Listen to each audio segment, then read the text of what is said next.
Hi, it's Sandra here from Create in Spain, and today isn't really so much a tutorial as something that you might like to try out. I really wanted to suggest some things that you can do for those times when you go into the craft room and you want to do something but you're not quite sure what, you lack inspiration, or you're going from one idea to another idea to another idea and not actually physically getting anything done. It can be infuriating, I know.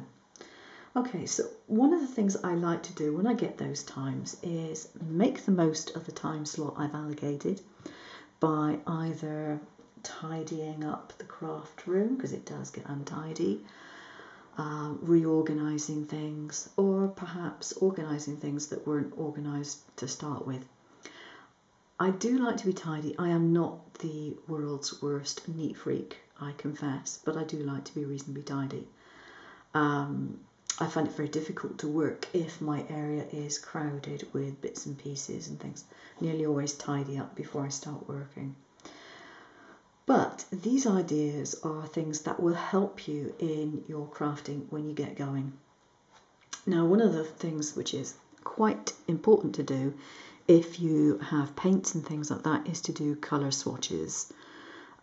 You can do colour swatches for your Copics or your alcohol markers or your water markers or your water brushes, all those sorts of things. Here I've got colour swatches for my Pearl-Ex powders that I got over Christmas. And because Pearl-Ex has a different effect on black and on white, I've done each colour, one on a black background and one on a white background. So I now know what to expect if I'm using them.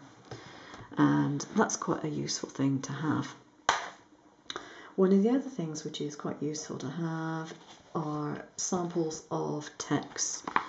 Now this is one that I did a while ago, and basically what I did was I printed out the name of the text in the text itself, and then I know what this text is going to look like if I choose it.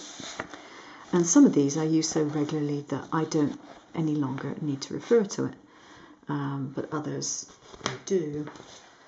Here's another one that I've done with different fonts, and you can separate these into different varieties. Like I've got one for single line texts, I've got one for thin text, and one's for chunky text, that sort of thing.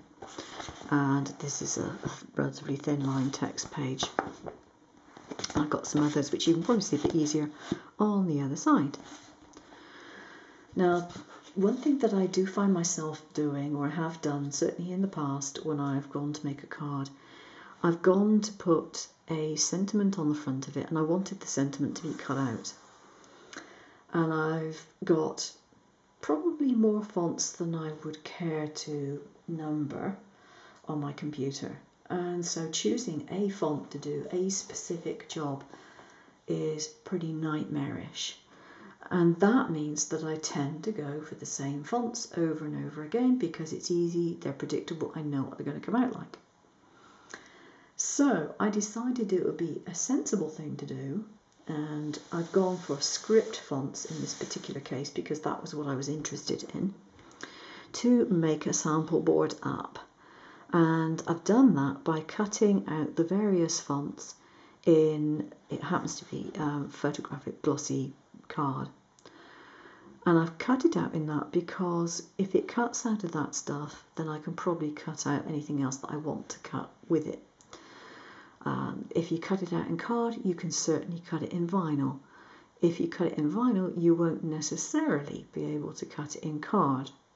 So I've done it in card to make sure that when I want it, it will be cuttable. I know how small or how big I have to go in order to make it work. So I've listed the actual fonts on the right hand side, and I've made notes where I've actually done an offset. For example, on the top one here, I did a 0.02 offset before I cut it. And that meant that it cut very nicely. If I'd not done the offset, it might have been a bit too thin.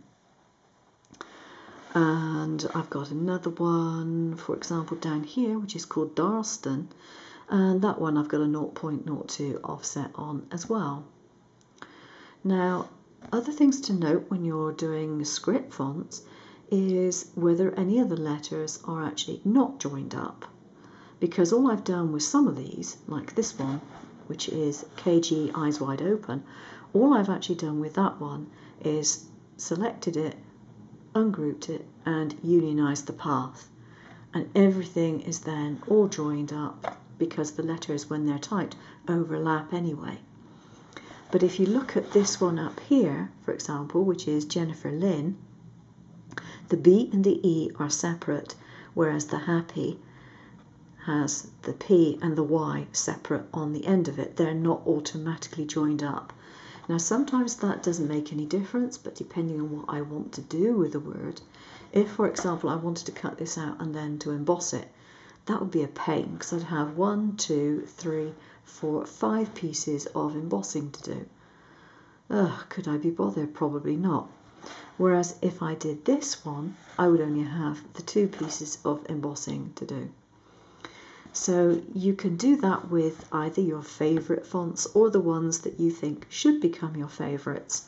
And then when you actually go to make your card or whatever it is that you're doing, you'll have the ones that you think are going to be suitable. You can look at it and think, yeah, that'll work, or no, that won't. Yes, that'll be good, or no, it won't. And it will make your card making that much quicker, so that when you do have something to do, you don't spend 3 hours trawling through your fonts trying to find the one that's perfect for the job. Okay, thanks for watching. Take care. Bye-bye.